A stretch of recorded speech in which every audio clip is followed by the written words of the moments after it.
زۆر بەخێر بن. کاک دانا لە جەنابتەوە دەست پێکەم. باشە. ئێمە لە ماوەی ڕابردوودا بینیومان کە بەردەوام بەهای دۆلار ڕوو لە دابەزین بوو. پرسیارەکەی من ئەوەیە کە ئەم دابەزینەی بەهای دۆلار تاکەی بەردەوام دەبێت. ئێمە لە پرۆژه یاسای بودجێە فەقرەیەکمانەیە لە مادەیەکە ئەڵێ حکوومەتی عێراقی لە سەرەتی هەموو کۆتایی ساڵێک مراجعی نرخی دۆلار بەرامبەر بە دینار بکاتەوە. پێم وایە ئەم ساڵ ئەو مراجعەیە ناکرێتەوە، واتە لیژنێک پێک نایە لە وەزارەتی دارایی یا لە لیژنەی دارایی لە پەرلەمانی عێراق بۆ مراجعکردنەوەی کە نرخی دۆلار بەرامبەر بە دینار بکەن، نرخەکەی چی لە بکەن. ئاواتە ئاڵوگۆڕی ڕسمی بەسەرا نایە نرخەکەی لە بانکی مرکزی عێراقی بۆ هۆکاری کە ئێمە لە بەردەمی پرۆسی سیاسی هەڵبژاردنین و حکوومەتی عێراقی ئێوێ پیشانی گەلی عێراقی باکە ئێمە ئەم ساڵ لە پشتین و دینارەکەتان دراوەکەتان بەهێزەکەین و دینار بەرامبەر بە دۆلار بەهێزەکەین و دڵنیاشتانەکەینەوە لەوەی کەم لە چەند مانگی ڕابردوو شاوتم هەڵاوسان بە هەڵاوسانی نرخ بە هیچ شێوەیەک لەم ساڵە دروست نابێت. جا پرسیارەکە ئەمەیە، ینی ئێستا ئێمە زنجیرەیەک دابەزینی بەهای دۆلارمان بینی کە ڕەنگە بڵێم لە 4 ساڵی ڕابردووە نرخی دۆلار بەم ئاستا نەگەشتووە و باقی مرکزی عێراقی حکوومەتی عێراقی بەردەوام دیفاع لەوەکە کە دینار ئەقوا، دینار بەهێزترینە بەرامبەر بە دۆلار و داوا لە وڵاتیانەکە پارەکانیان بە دینار هەڵبگرن نەک بە دۆلار. ئەم قسێ چەندێک مزداقیت هەیە، ئایا توانین باوەڕمان وابێ کە بەڕاستی دۆلار هێوا شێواش نزیکە بێتەوە لەو نرخە فەرمیکە بانکی ناوەندی عێراق دایناوە دەوروبەری 132 بانکی ناوەندی ڕایگەیان ئێمە تقریبا 93 تریلیۆن دینارمان هەیە لە بازارە، واتە بانکی مرکزی خاوەنی نزیکی 93 تریلیۆن دینارە. ئێوە وردە سەحبی ئەو دینارە بکاتەوە بیخاتەوە بانک. لە ڕێگایەکەوە ئەم ساڵ دەستی بۆ کردووە کە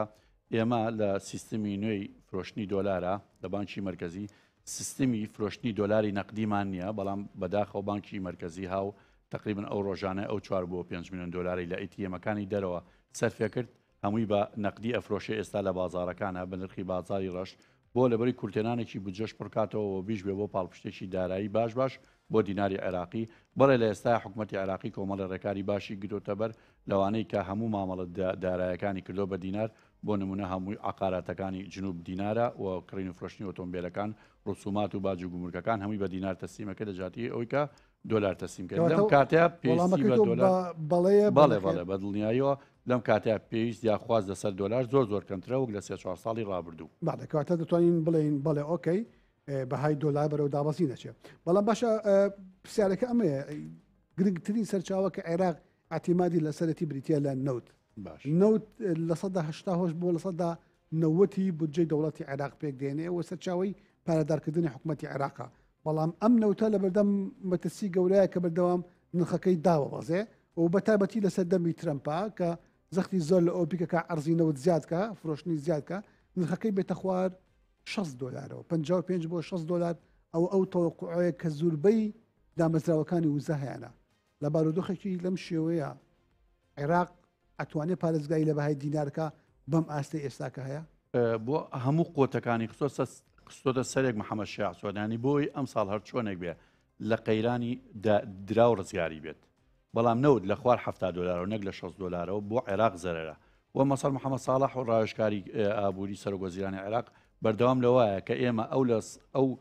داهاتی عێراق کە لە 195 لە ڕێی نەوتەوە بەرهەم بێت زیای ئەەکەین، واتە داهاتی ناوخۆی زیاکەین فرۆشتی نەوت کەمەکەینەوە، واتە کەمتر پێویستی بە فرۆشتنی نەوت بێ. بەڵام بە قەناعەتی من حکوومەتی عێراقی و بڵین ئەو دۆلارەشی کە وەزارەتی دارایی وەرێک لێ لە بانکی مرکزی بە قەرز ناتوانێت هەموو ئەو بەڵێنانی کە بە گەلی عێراقیەوە بیباتە سەر پێی. وەکو باسم کرد ئێمە لە بەردەمی پرۆسی هەڵبژاردنین بۆیە حکوومەتی عێراقیەوە خۆشی بکوژە هەرچێکی کردو بەخۆک ئەگەر بۆ ئیتیحاریش بیانی مەسمە پرۆسەکەی زەقت لە خۆیکە بۆ ئەوەی کە هەرچۆنێک بێت لەم قۆناغەیە بەهای دینار بەرزکاتەوە پێم وانێت لە قۆناغی دوای هەڵبژاردنە حکوومەتی عێراقی بزەبت ئەوە بکات، واتە سیستماتیک نییە ئیشەکی سیستماتیک نییە، چونکە بە دڵنیاییەوە بەڵێ ئەمڕۆ جگە لەوەیشی کە دۆناڵد ترامپ لە حکومی خۆیان دایمە نەوت لە بەردەوام لە دابەزینە ئێستا داوایشکەی لە حکوومەتی عێراقی هەیە کە ئەڵێ من نەوت لە تۆکڕم تۆ چیم لێکڕی، واتە حکوومەتی عێراقی جارێککە لە ڕووی ئیداری و بەرامبەر بە دۆناڵد ترامپ لە ژێر بەرپرسیارەتی ئەوەیەکە ئایا ئەم نەوت ئەمریکایەکان نەوت لە عێراقیەکەکردن عێراقان چی لە ئەمریکایەکانەکردنەوە لەبەرە قۆناغەکە پێم وایە قۆناغی ئابوووریەکان هێناوە کردوانە بە قوربانی قۆناغێکی سیاسی دوای هەڵبژاردنەکان ئەگەری بەرزبوونەوەی دو هەموو شتەکانە گۆڕێ بە بڕای من دوای هەڵبژاردن. کاک هەنگاو سڵاو لە بەڕێستان ئەمەوە پرسیارت لێ بکەم زۆر ئەگوترێت ئێستش دانا ئاماژەی بەوە کرد کە ئەم دابەزینەی دۆلار بابەتێکی سیاسیە ڕەبتی بە هەڵبژاردنەکانی پەرلەمانی عێراقەوە هەیە و لە دوای هەڵبژاردنەکان ئەگەرێکی بەهێز ئەوەیە کە عێراق نەتوانێت یان نەیەوێت بەم شێوەی ئیدارەی دۆلار کا و بەهاکەی بەردەوام بەرز بێتەوە جارێکی تر حەزەکەم هەڵسەگاردنی بەڕێزت بزانم ئایا دابەزینی بەهای دۆلار بەرامبەر بە دینار شتێکی کاتیە یان حکوومەتی عێراق و باقی ناوەندی توانای هەیە بەردەوام بێ لەسەرەوەی کە نرخی دۆلار لە ئێستا و زیاتر لە ئێستاش داوەسێنێت. سڵاو لە ئێوە لە بینەرە بەڕێزەکان لە ڕاستیدا هۆکاری بەرزبوونەوەی نرخی دینار بەرامبەر بە دۆلاری ئەمریکی و جێگیربوونی لە ماوەی چەند ڕۆژی ڕابردوودا هۆکاری ناوخۆی و دەرەچی هەیە و هەروەها چەندین فاکتەری با بڵین هەم سیاسی هەم ئابووری هەم دارایی هەم ئیداریشی هەیە و هەم ئەمنیشی هەیە لە ڕووی سیاسیەوە بابرین و هەم لە ڕووی ئیداریشەوە بانکی مرکزی لە ماوەی ڕابردوودا بە شێوازێکی سەرکەوتوانە با بڵین مامەڵە بازرگانیەکانی خۆی ڕێخستۆتەوە و پێدانی دۆلاری بە بەکارهێنەرانی بە شێوازێکی بەو شێوازە بووە کە لە ژێر تموحی بانکی نێودەوڵەتی دابووە و هەروەها بانکی نێودەوڵەتی لە راپۆرتی خۆشیدا لە دوایین راپۆرتی خۆشیدا کە لە نۆی ئەم مانگەدا دەرچووە IMF ئاماژە بەوە دەکات کە با بڵێن حکوومەتی عێراقی یعنی لە هەموو ڕۆکانەوە ڕخنە لە حکوومەتی عێراقی دەگرێت هەم لە ڕووی دارایی هەم لە ڕووی ئابووریەوە هەم لە ڕووی کورتێنانەوە هەم لە ڕووی ئەوەی کە نەیتوانیوە داهاتی نانەوتی زیاد بکامە لە ڕووی ئەوەی کە قەرزەکانی زیاد بووە هەم لە ڕووی ئەوەی با بڵین نەیتوانیوە گەشە بە ئابووری خۆی بدات بەڵام لە تاکە شتێکدا کە ستایشی عێراق دەکات ئەوەیە کە مامەڵەی بازرگانی بانکی مرکزی عێراقی لەگەڵ با بڵین بەکارهێنەرانی دۆلار لە ماوەی ڕابردوودا بە شێوازێکی باش بەرەو پێش چووە و بە شێوازێکی سیستەماتیک بۆ ئەمە وای کردووە کە با بڵین یەکێک بێت لە هۆکارەکانی ئەوەی کە نرخی دینار بەرامبەر بە دۆلاری ئەمریکی بەرزبوونەوە بەخۆی بینەوە جێگیریش بێەوە لە ڕووی سیاسیشەوە دەکرێت بڵێن حکوومەتی عێراقی و عێراق بەگشتی تا ڕادەیەک لە ڕووی سیاسیەوە جێگیرەوە هەروەها لە ماوەی ڕابردوودا لەم شەڕە ئیقلیمی و دەوڵەتیانەی کە لە ماوەی ڕابردوودا ناوچەکەی گرتەوە تا ڕادەیەکی باش عێراق توانی خۆی لەم ململانیانەدا دوور بخاتەوە ئەمەش هۆکارێکی دیکەیە و لە ڕووی ئەمنیشەوە لە ئێستادا با بڵێن معابرەکانی نێوان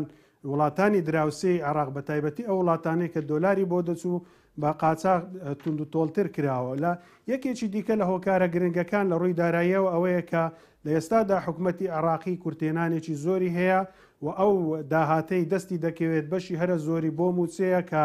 ماگانە زیاتر لە 9,200,000 کەس لە عێراقدا موچە وەردەگرێت کە ئەمە بەشی هەرە زۆری داهاتی نەوتی و نانەوتی عێراق بۆ موچە دەچێت و موچەش لە ڕێگەی دینارەوەیە تەنها 170 داهاتی عێراق بۆ وەبەرهێنانە کە دەکاتە 50 تریلیۆن یعنی لە هەموو ساڵەکەدا کە لەم 50 با بڵین نیوەی بۆ وەبەرهێنانی نەوتە کە ئەمەش هیچ با بڵین تێچوێکی ئەوە نابێت وەکو پرۆژە خزمەتگوزاریەکان کە وا بکات پێویستی بە بەدەستخستنی دۆلار بێت لەگەڵ ئەوەشدا حکوومەتی عێراقی لە ماوەی ڕابردوودا وەکو میوانە بەڕێزەکەش ئاماژی بۆ کرد بەشێکی زۆری دینارەکانی خۆی کێشراوەتەوە و حکوومەتی عێراقی لە ئێستادا پێویستی بە دینارە و با بڵین بانکی ناوەندی عێراقیش بەشێکی زۆری با بڵین بڕێکی زۆری دۆلاری هەیە کە خۆی دەبینێتەوە لە نزیکەی 98 با بڵین ملیار دۆلار کە ئەمە بڕێکی زۆرە بەڵام پێشبینیەکانی سندوقی نەقدی دەولی بۆ داهاتووی عێراق شتێکی دیکە دەڵێن کە دەکرێت لێکدانەوە ئەو بۆ بکەین لە هەندێک ڕۆوە ببێتە هۆی ئەوەی دۆلار بەرز بێتەوە بەڵام با بڵین لە ئێستادا با بڵین ئیستقرارەتێکی باش هەیە و هۆکاری سیاسیەکێکە لە هۆکارە هەرە گرنگەکان و دوایین با بڵین ڕاگەندراوی ترامپیش لەسەر عێراق لەبارەی ئەم پێناسی گومرجەکانەوە بە شێوازێکی دۆستانە لەگەڵ عێراق دواوە زۆرێک لەم زامە لە شتێدا ئەمەش هۆکارێکی گرنگە بۆی کە دۆلار جێگیر با بڵێن نرخی دینار جێگیر بێت بەرامبەر بە دۆلاری ئەمریکی. بڵێ کاکەنگاو ئێمە ئەزانینەکو بەڕێزت ئاماژت پێکرد گەلێک هۆکار لە پشت ئەوانەوە هەیە هەم هۆکاری سیاسیەکە نوعێک لە ئیستقراری ئەمنی لە عێراق هەیە و عێراق دوورکەوتەوە لە جەنگەکان هەم هۆکاری نەختینەیشی هەیەکە سیاستەکانی بانقی ناوەندیە لە فرۆشتنی دۆلار و لە مامەڵەکردن بە دینار لە ناوخۆیە کە تەڵەبی لەسەر دۆلار کەم کردوێتەوە جا پرسیارەکە ئەمەیە ئەم هۆکارانە ئاوا ئەبن ئەم هۆکارانە کۆتاییان دێت و جارێکی تە نرخی دۆلار ڕوو لە بەرزبوونەوە ئەکات یان بە پێچەوانەوە ئەم دابەزینە سەرکەوتنێکی باشی سیاسەتی نەختینەی بانقی ناوەندی حکوومەتی عێراق و وەتوانێت بەرگری لەو سیاسەتە بکات و نرخی دینار ئاوا بە بەرزی بیڵێتەوە لەم ئاستەیە بەشێکی دەکرێت بڵێن وەکو خۆی دەمینێتەوە با بڵێن دەتوانین بڵێن بانکی مرکزی عێراقی دەتوانێت لەسەر ئەو سیستەمەی ئێستا بەردەوام بێت و باشتریشی بکات و شەفافیەتیش زیاتر بکات وەکو ئەوەی بانکی نێودەوڵەتیش سندوقی دراوی نێودەوڵەتیش داوای لە عێراق کردووە لە ڕووی شەفافیەتی بانکیەوە زیاتر پەرە بەخۆی بدات دەکرێت حکوومەتی عێراق زیاتر ئەم هەنگاوە بنێ بەڵام لە هەندێک ڕۆوە ئەمە بەدەستی عێراقیش نییە بۆ نمونە دابەزینی نرخی نەوت یەکێکە لەو هۆکارانی کەوا دەکات کەمتر دۆلار بکێتە دەستی حکوومەتی عێراق و ئەمە ژوا دەکات کە کورتێنانی هەبێت و هەر کاتێک کورتێنان هەبێت وا دەکات نرخی دۆلار بەرز بێت وەکو ئەوەی سندوقی دراوی نێودەوڵەتی IMFیش ئاماژەی بەوە کردووە لە ساڵی 2024دا با بڵێن تێکڕای نرخی نەوت بریتی بووە لە 80 دلار بەڵام بۆ ئەم ساڵ 66 دلارە پێشبینی دەکات بۆ ساڵی 2026 ئەم نرخە زۆر کەمتر بێتەوە هەر کاتێکیش ئەم نرخە کەمتر بێتەوە بە بێگومان با بڵێن ڕێژەی دۆلار کەمتر دەکەوێتە دەستی حکومەت بەس من وەڵامەکەم بۆ نەگرت کاک ناتوانێت ڕێژەیەکی باش هەنگاو من ئەو پرسیاری کردم وەڵامەکەم بۆ نەگرت وتم بۆ چوونی بەڕێزت نرخی دۆلار بەردەوام دەبێت لە دابەزین لەم ئاستەیە یان ئەگەری بەرزبوونەوەی هەیە بە بڕوای من ئەگەر داش بەزێت بە ڕێژەیەکی یەکجار کەم دادەبازێت چونکە ئێستا نرخەکەی تقریبان نزیکە لە نرخی فەرمی و هیچ کاتێکیش ناکرێت نرخی فەرمی لەگەڵ باڵێن نرخی بازار جیاوازیەکی زۆر کەم بێت با بڵێن دەکرێت چەند هزارێک 2000 ئەو پەڕی بێتە خوارەوە ئەمە بە ئەگەرێکی با بڵێن تا ڕادەیە یاخود چەند ڕۆژێک بەخۆیە ببینێت بەڵام 2000 لەم ئاستە یاخود بەرەو بەرزتر بڕواتن وەکو ئاماژەم پێکرد فاکتەرە سیاسی و ئەمنی و داراییەکان زۆر کاریگەریان هەیە لەسەر بەرزی و نزمی دیناری عێراقی بەرامبەر بە دۆلاری ئەمریکی لە ئێستادا لە ڕووی نێودەوڵەتیشەوە نرخی دۆلاری ئەمریکی تا ڕادەیەک با بڵێن ئەکتیڤەتی کەمتر بۆتەوە و ئەوای کردووە بەهاکەی کەمتر بێتەوە لە جارە بەڵێ زۆر سپاس بە جەنابەت کاکەنگاو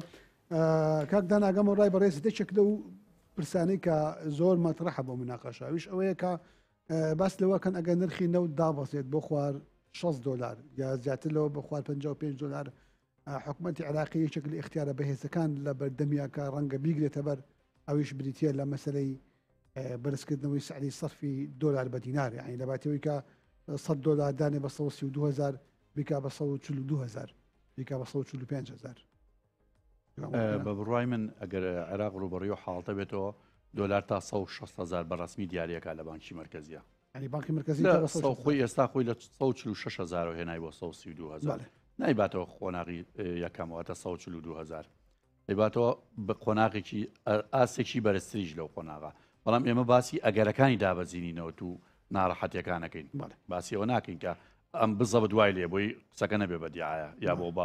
بۆ پاڵپشتی دۆلار ئێمەڵین ئەگەر نرخی نەوت زیاتر دابەزێت چکە عێراق هیچ داهاتێکی نانەوتی نییە وەکۆی کە ڕایشکارەکان باسیەکەن وامان لێکردەوەمانێکرد بۆ شێوەیە نییە و ئەوەشمان بیر نەچێ لەمانش زۆر خەتەرتر ئێمە لە قۆناغی ئاگربەستین لە جیهانە لە قۆناغی ئاشتەوایانی نەبینی ئێران و ئیسرائیلە ئەوەش جارێکە کارەساتە بۆ ئێمە ئەوەش کارەساتێکی گەورەی کە پێویستە باس بکەین ئێمە لە دوای 12 ڕۆژەی شەڕی وەستانی شەڕی نێوان ئیسرائیل و ئێران ئێستا لە قۆناغی ئاگربەستین ئەوانش کاریگەری زۆرتی درایەوە وەکو میوانەکە باسی کرد ئەوەی کە قۆناغە سیاسەکانی ژوای کردو کە عێراق دوور بوو لە جەنگەکە لە مەرحەلە یەکەمە بۆ پاڵپشتێکی باشی دراوەکەی بوو داغلی شەڕەکە نەبوو هیچ مەساتێکی بەسەر ناو بەڵام ئەم جارە قۆناغەکە لە دوای هەڵبژاردننی لە دوای هەڵبژاردنەکانی عێراق ئێمە چینە قۆناغێکی ترەوە ئایا حکوومەتی عێراقی بەم شێوازە بەم شێوە زەر بووە تاون بڕایش کەم هەیە کە بڕوام وایە بانکی ناوەندی یا حکوومەتی عێراقی تەمەەن دوو دەسەڵاتە لێکتی جیاوازن زۆریەوە پێناسێکین چۆن جیاکراوەتەوە بانکی مرکزی عێراقی کە سەر بە دەسەڵاتی عێراقی نیە هێندەی کە سەر بە جیپی مۆرگان و دەسەڵاتی ئەمریکیە جیاکراوەتەوە دوای خۆناغی هەڵبژاردن عێراق بەرەو کوێ بە نرخی نەوەدا بەزێەوە لە قۆناغی دارایی عێراقی بەرەو باش بنەڕۆ بە بڕای من بۆ شوێ گەشە ناکاکە جاریشکە بیل لەوە بکاتەوە کە دینار بەهێزکە یعنی ئەتوانین بڵێن ئەگەر نرخینەوە بەو دەرەجەی دابەزی حکوومەتی عراقی ناچارە بێ پەنا بۆ اختیارە بە دڵنیاییەوە یەکەم ڕێگا بۆ حکوومەتی عراقی ئەوەیە و ئەوان باز لە ئەگەرەکانی ئەمە کۆمەڵی ڕایشکار باز دەواکەن ئەمە قسەی ئێمە نییە قسەی ڕایشکارەکان ئەڵێن لە قۆناغیشکا پێچێ خۆی هەر کاتی خۆشی اختیارە یەکێک لە اختیارەکانی بانقی نەقدی دەولی بۆ بە عێراق 1600 بوو یەشان سەروتر بوو لە 1600 کەمەکەیان 1600 بوو ئەیش مناقەشێکی زۆری تیا دروست بوو بە 1600 تەسبیتی کرد ئەوەنە ئاسان نەبوو دانانی نرخەکەی چکە عێراق خەریکە وردە بێ بەژێر قەرزەوە کورتێنانی بودجێ هەیە ڕۆژە یاسای بودجەکەی نەقسی هەیە ئێ بەچی پڕێکاتەوە بە فرۆشتنی نەوت ئێنەوتەکەش بیشی فرۆشە بەرامبەر بە دۆلاریش دابەزیێ بۆی پڕ ناکرێتەوە یەکێک لەو شتانەی کە عێراق زۆر شانازی پێوە کە ئەویش بریتە لەوەی کە توانیوەتی بە شێوکی باش بە شێوکی سەرکەوتوو تەزەخۆم لە ناو بەرەی یان بە سعرێکی نسبێکی زۆر کەم بەرز بێتەوە بۆ ئێستا ببین لە بازارەکانی عێراق و هەرێمی کوردستانە هەڵاوسان بەدی ناکەین بە نسبەیە کە هەستی پێ بکرێت بەراورد بە تورکیا هەڵاوسان چەندە بەراورد بە میسر بەراورد بە لوبناان بەراورد بە ئێران هەموو وڵاتانە هەڵاوسان خواردوونی بەڵام ئێمە وەزعمان باشە بەڵام ئەگەر بەرز بێتەوە بۆ 600,000 بەرامبەر بە $100 حەجمی هەڵاوسان لەم منتیقانەیە ئەفرێەوە مستەوای معیشت زۆر دابەزێ خۆی کاگومێت باش شتێکت پێ بڵێم بۆرسە بۆچی کراوە بۆ تەداولی نرخ کراوە ئێمە بۆچی باسی نرخی دۆلارەکەین لە بازاری ڕەشاد چونکە دۆلاری ئەمریکی نرخی بەرامبەر بە دینار هەیە دیاریکردنی نرخێکی هەیە لە بانکی مرکزی هەر کاتێک بانکی مرکزی نەیتوانی نرخەکەی دیاریکە بازاری ڕەش دیارەکە هەموو ئەو وڵاتانە وایە لەبەروی بازاری ڕەش نرخەکانیان دیارەکە دراوەکانیان زۆرتر یاریەکە و ئەگەر ئێمە بەهێستین دراوەکانی دنیا وەربگرین کە دۆلارە زۆرترین یاریەکە ئێمە لە بیرۆری خۆمانەوەمان داناوە کە مادەم حکوومەتی عێراقی دۆلاری لە سەرتاوە بە 180,000 دانا پێویستە بێتەوە بۆ قۆناغە ئەوە خۆی وانە ئەو کۆمەڵێ دەستکەوت و داهاتی باشە بوو کۆمەڵی هۆکاری لە پشتەوە بوو ئینا خۆی وەختێک کە احتیلال هاتە عێراق لە ساڵی 2023 دۆلار بەرامبەر بە دیناری عێراقی بە 209,000 دینار بوو بەڵام ئەوەی بە بڕای من گرنگە لە وڵاتە هەبێت یەکەم بوونی کار و کەسابەتە دووهەم بوونی موچەیە ئینا ئەگەر نرخی دۆلار دابەزێت دڵنیا دەکەمەوە دۆلار بێ بۆ 100,000 ناریش نە کار و کەسابەت باشە بێت نە بازار ئەکرێتەوە نە هاوڵاتیش سوودی لێبینێ یەکێک لەو سریکە ئەوانەی کە ڕۆژانە لە مرۆڤایەتیا پێویستە کە بەکارێ خۆراکە نرخی خۆراک دۆلار بێ بە سازایش دانابەزێ سوتەمە نیە ئێمە سوتەمەنەکانمان هەر بە گرانی لە سەرمانە ماوەتەوە ئێمە لەبەر ئەو سوتەمەانە لەگەڵەوەی کە خۆمان وڵاتەکەمان هەمووی نەوتە لە دەرەوە هاورداچی سوتەمەنی بەگرانە لە کاتێکە حکوومەتی عێراقی دعمی بنزینەکە ئێستا بنزین بە 450 دینارە لەسەر حکوومەتی عێراقی 800 دینارەکەی و بە هەوڵاتیە بە 450 دینار واز زۆربێنەکە ناڵن بۆ هەرێمی کوردستان بێ ئەوە لە کەوانەیەکە داینە بەڵام بۆ تەواوی عێراقی هەر لە تێک بنزین 400 دینار حکوومەتی عێراقی قسەکە زۆر جوانە کەواتە حکوومەتی عێراقی پارە ئەیە لە نرخەکەی دابەزانەوە ئەگەر لە قۆناغێکە ئێمەڵین کە بودجەکەی کەمی کرد و تووشی زەرەوزیان بۆ ئەیشەوە ڕاگرێ بەڵێ زۆر باشە زۆر باشە کاک دانا کاک هەنگاو هەمانە پرسیارە ڕاستی جەناب دەکەم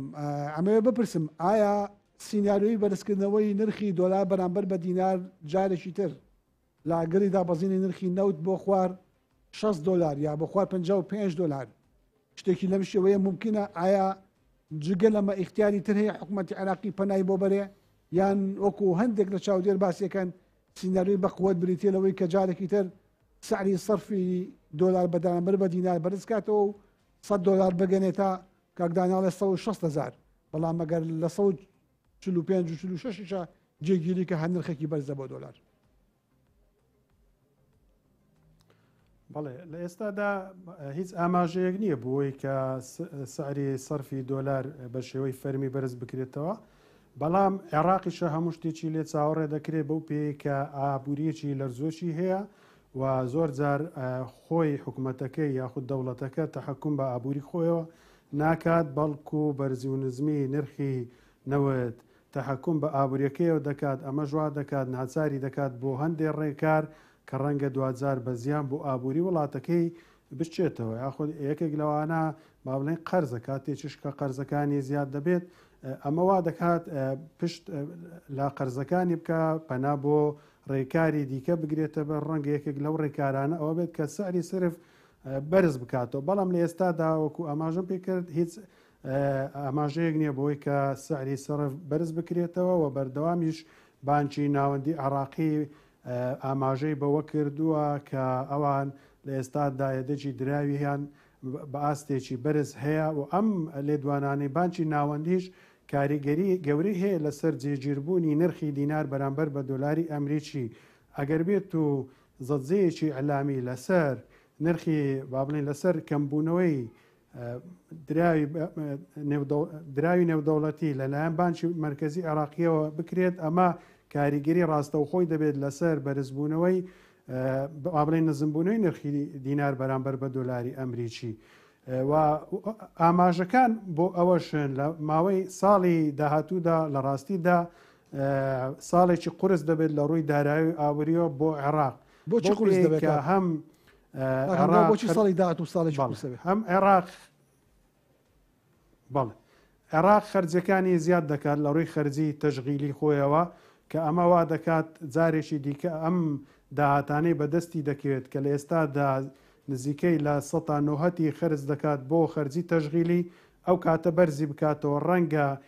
با بڵێن خەرجی و بەرهێنان لە عێراقدا نزیک بێتەوە لە سفر کاتێکیش نزیک دەبێتەوە لە سفر ئەمە وا دەکات با بڵێن هەڵاوسان دروست بێت و پرۆژەکان ڕابوەستن لە عێراق دەرفەتی کار کەم بێتەوە داتەپینێکی ئابووری لە عێراق دروست بێت جگە لەوە ڕەنگە عێراق وەکو ئەوەی با بڵێن پێشبینیەکان بۆ ساڵی داهاتووی عێراق و نرخی نەوت هەیە کە عێراق ڕەنگە بە داهاتی نەوتی و نانەوتی خۆی نەتوانێت خەرجی تەشغیلی خۆی با بڵێن بەدەست بهێنێت و خەرج بکات ئەگەر بەم شێوازەی ئێستای بمێنێتەوە لەگەڵ ئەوەشدا هەر کاتێک عێراق کە کورتێنانی دەبێت پەنا دەبات بۆ بەکارهێنانی ئەو دراوەی کە احتیاجی هەیەی کە ئەمەش لە ماوەی ساڵانی ڕابردوودا عێراق ئێدەجی دراوی نێودەوڵەتی لە 108 ملیار دۆلارەوە ئێستا دابەزیوە بۆ 103 دابەزی بۆ 103 و ئەم ساڵ پێشبینی دەکرێت دابەزێ بۆ 91 ملیار دۆلار و وەکو ئەوەی سندوقی دراوی نێودەوڵەتیش ئاماژەی پێکردووە ڕەنگە ساڵی 2026 دابەزێت بۆ 79 ملیار دۆلار کاتێک تا دەبەسێت بۆ 79 ملیار دۆلار کە ئەمە زەنگێکی زۆر مەترسیدارە بۆ عێراق چونکە ساڵانە نزیکەی 77 ملیار دۆلار لەلایەن بانکی مرکزی عێراقیەوە دۆلار دابین دەکرێت و پشتگیری دراوی ناوخۆی عێراق دەکات کاتێک ئەم ڕێژەیە نزیک بێتەوە لە ڕێژەی بەکارهێنان بە دڵنیاییەوە ئەمەش زەنگێکی مەترسیدار دەبێت بۆ سەر دیناری عێراقی بۆیە عێراق لە ئێستادا وەکو ئەوەی کە سندوقی دراوی نێودەوڵەتیش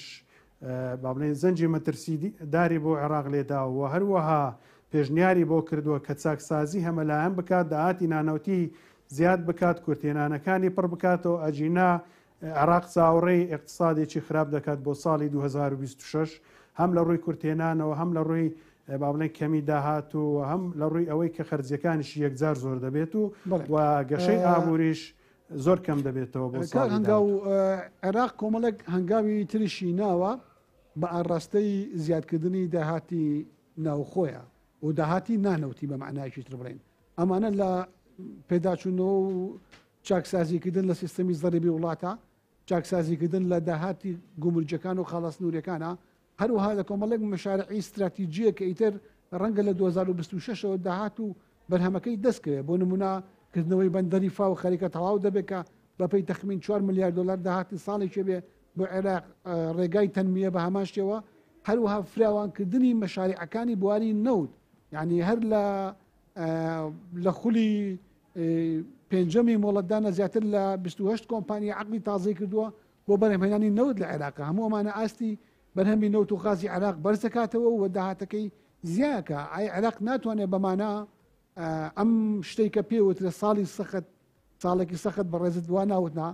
ڕوبەڕووی ئەم ساڵە نەبێتەوە بە مسەیتریش بتوانێت دیفاع لە بەهای دینارەکەی بکە.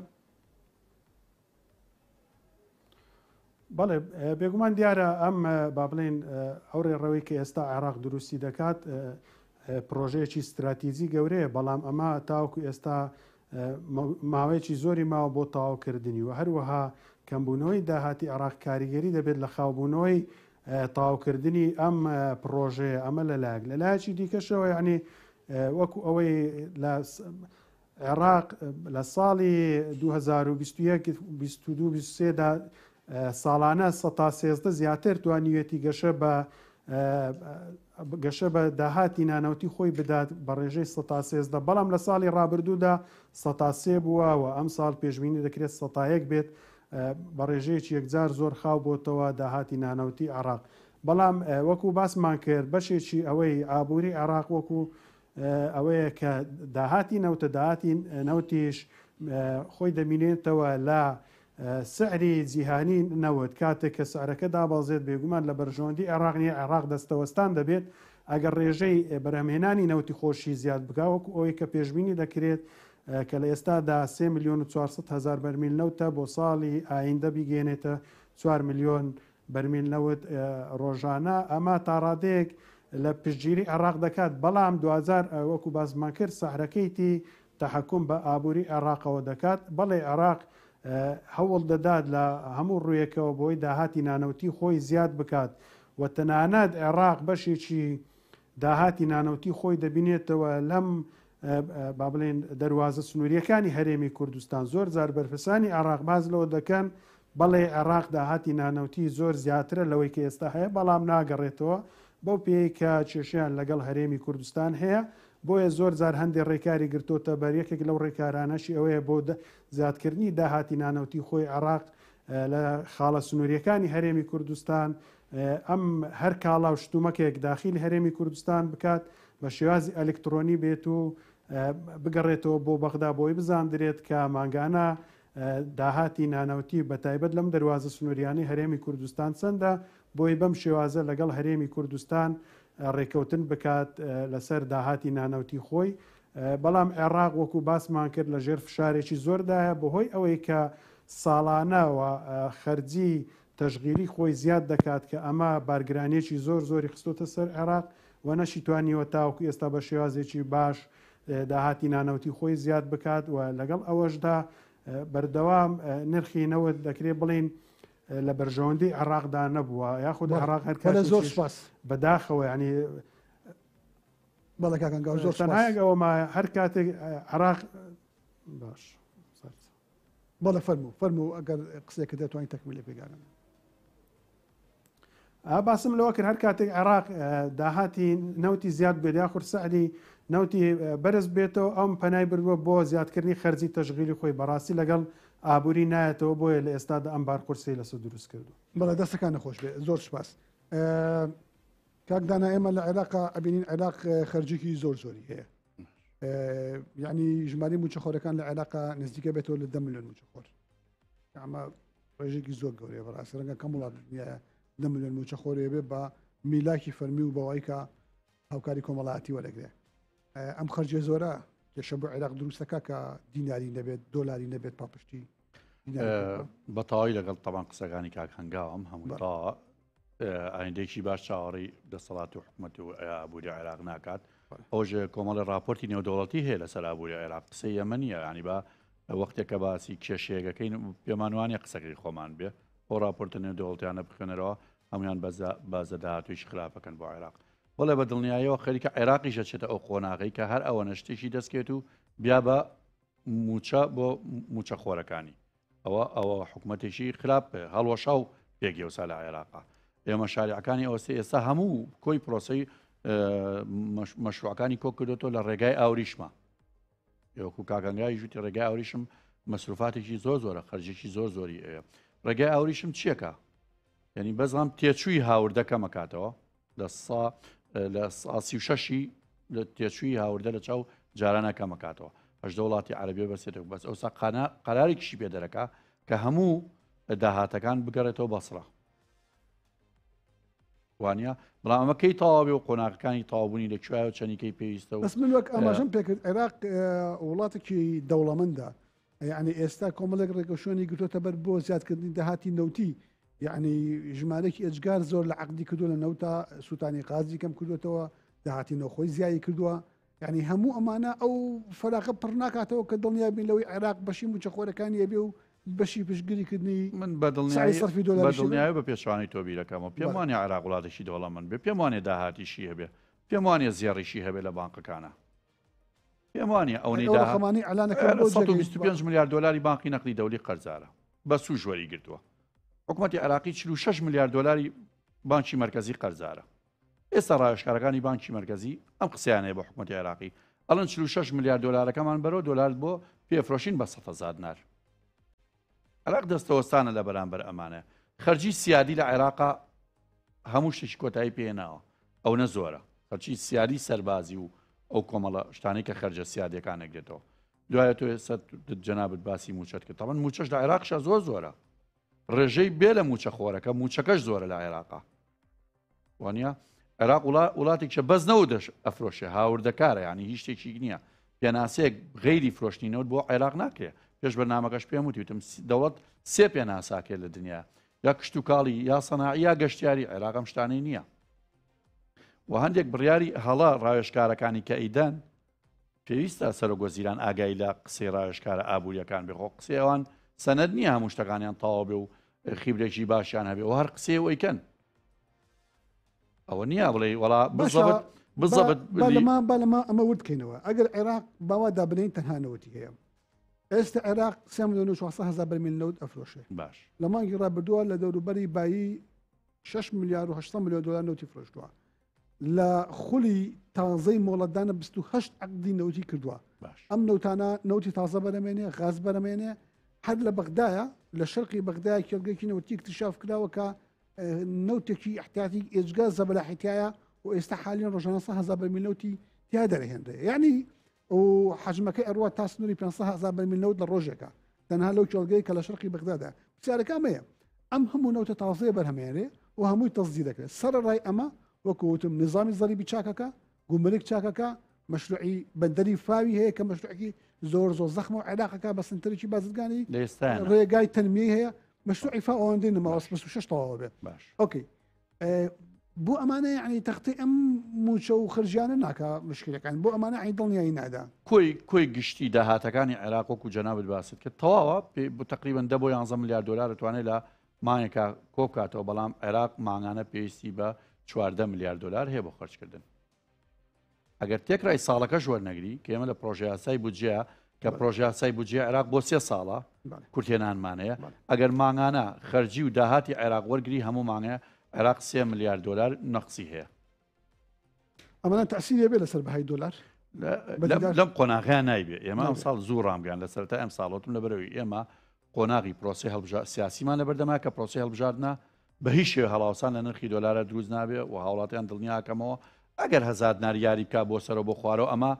هەڵاوسان نییە بەڵام ناچینە ئەو قۆناغی کە ئەو ساڵانی پێشوو ڕوبەڕووی بووینەوە بەڵام ئەمە تا کاتی هەڵبژاردنەکان دڵنیایی تایە و ئێمە لە جیهانیشا لە بەردەمی پرۆسێکی خەتەرین کە جایزەی نۆبلی ئاشتیە جیهان لە دوای جایزەی نۆبلی ئاشتی ئەگەر ڕوبەڕووی جەنگ بووە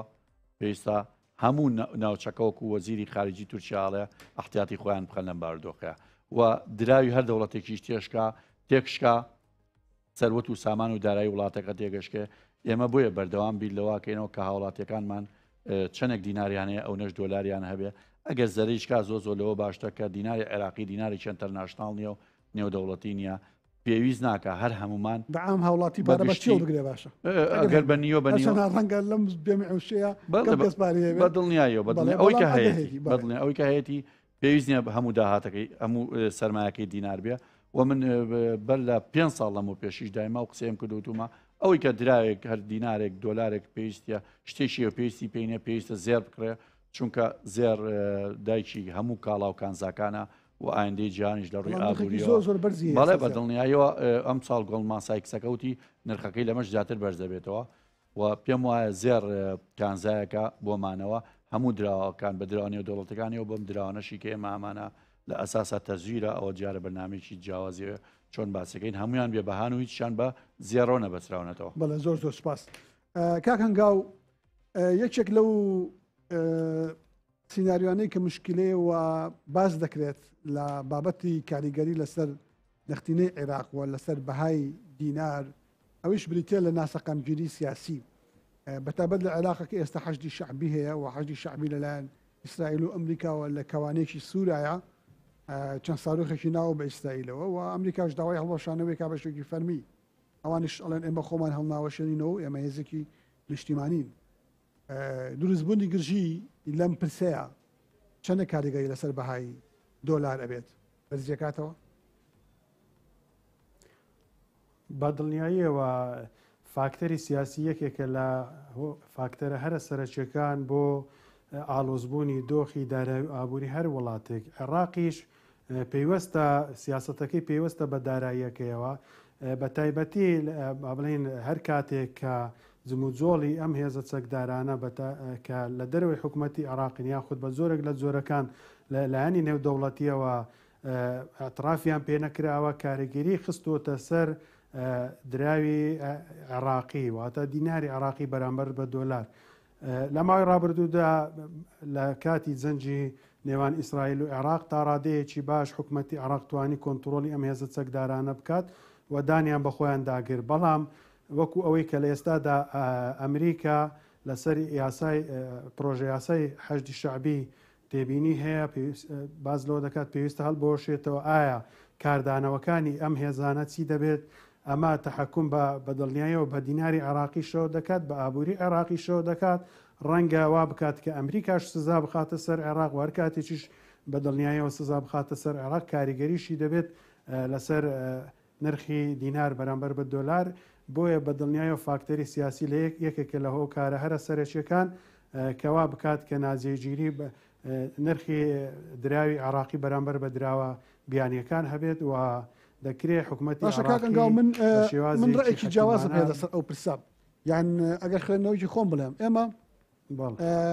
ئێمە تەجروبەیەکمان هەیە لە عێراقا تەجروبەی حربی ئەهلی یانی مچ ئەهلی لە عێراقا لە 2004 تا 2009 دەیخایان دۆ لەو مەسافەیە هێزە شیعەکان لە ناوخۆیانە شەڕیان بوو شیعەکان لەگەڵ سونەیە شەڕیان بوو کێشە لەگەڵ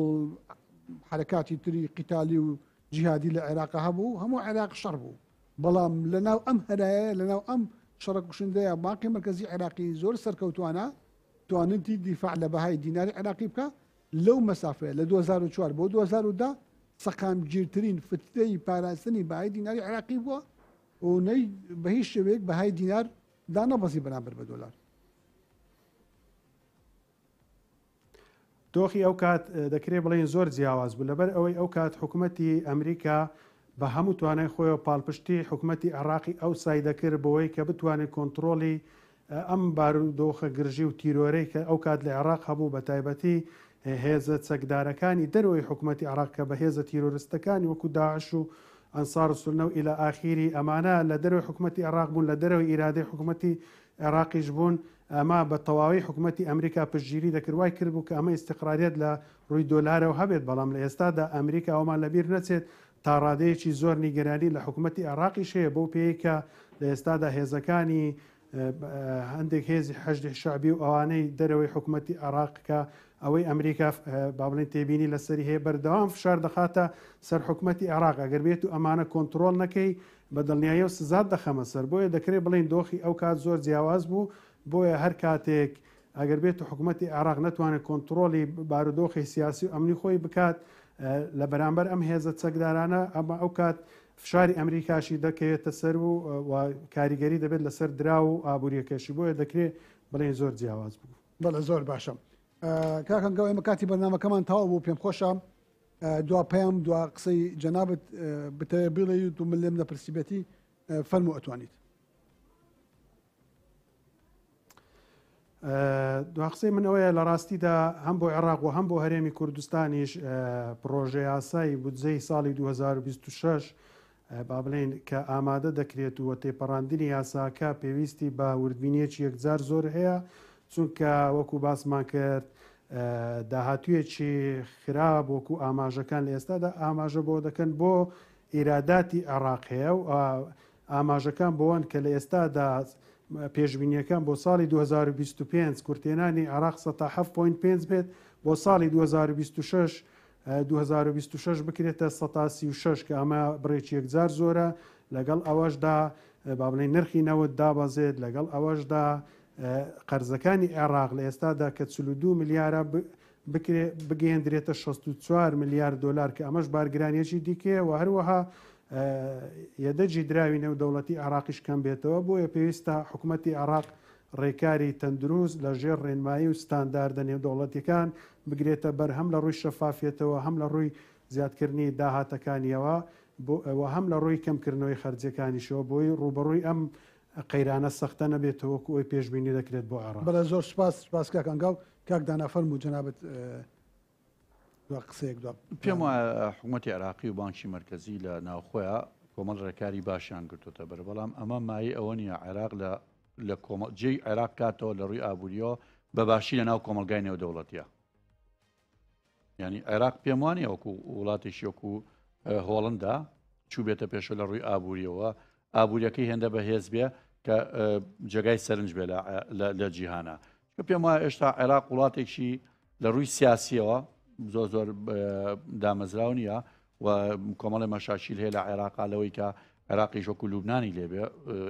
ئەمریکای ئیسرائیلەکان بیانەوە لە قۆناغی داهاتوە ئەگەر لە ڕێ هەڵبژاردنیشەوە بێ دەسەڵاتی عێراقی بگۆڕن ئەمانە بە دڵنیایی و هەر کاتی ئاستەنگی سیاسی لە عێراقا دروست بوو ئاستەنگی دارایی و ئابووریش دروستە بێ لە عێراقا لەبەرەوە درای عێراقیش داویشی ئەنتەرناشناڵ نییە پێم وایە پشتی پێ نەبەسێ باشە ئەگەر ئینسانە لە کاتی تەعامل و پێداویستیا بەکاری بێنشتی چاساییە. زۆر سپاس وەڵە بینرانی بەڕێزەوەی کە گوێتان لێبوو گفتووەکردن بوو لە سابارەت بە ئایندەی بەهای دینار بەرامبەر بە دۆلار و ئەوە کارانەی کە کاری لەسەرەکەن بە میوانداری هەرێک لە بەڕێزان کاک هەنگاو هاشم ماستەر لە دارایی و ژمێریاری و لە لەگەڵمان بوو هەروها کاکدانە مەولود دەستیدۆ لەگەڵمان بوو شارەزای بواری ئاڵۆگۆڕی دراو هیوادارم ناوڕۆکی بەرنامەکە مای سوود بێ بۆ ئێوە توانێت بەتم سەرشتان ڕابکێشم تا بەرنامەیەکی تر و گفتوگۆکی تر هیوای کاتێکی خۆش بۆم ولاکرد دەستپێرم بەخواتان دەستپێرم.